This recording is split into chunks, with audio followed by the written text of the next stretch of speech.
When something is important enough, you do it even if the odds are not in your favor. Persistence is very important. You should not give up unless you are forced to give up. The first step is to establish that something is possible.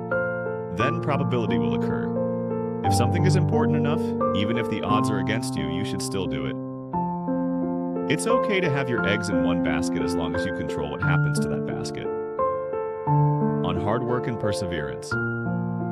Work like hell. You just have to put in 80 to 100-hour weeks every week.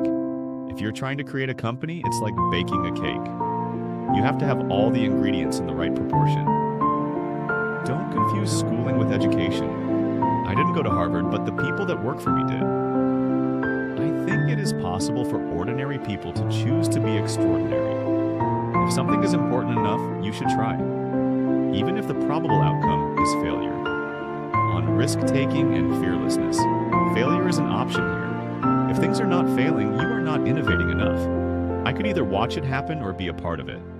I take the position that I'm always to some degree wrong, and the aspiration is to be less wrong. Some people don't like change, but you need to embrace change if the alternative is disaster. You shouldn't do things differently just because they're different. They need to be better.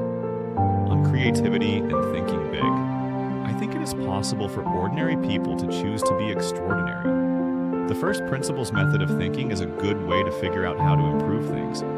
It's very important to like the people you work with, otherwise life and your job is going to be quite miserable. Optimism, pessimism, fang, but make that. We're going to make it happen. Great companies are built on great products. On leadership and vision, I think the best way to attract venture capital is to try and come up with a demonstration of whatever product or service it is, and ideally take that as far as you can. Brand is just a perception, and perception will match reality over time. Don't be afraid of new arenas. People work better when they know what the goal is and why. Starting and growing a business is as much about the innovation, drive, and determination of the people behind it as the product they sell. On life and philosophy, the path to the CEO's office should not be through the CFO's office, and it should not be through the marketing department. It needs to be through engineering and design. I don't spend my time pontificating about high-concept things. I spend my time solving engineering and manufacturing problems. Life is too short for long-term grudges. Any product that needs a manual to work is broken.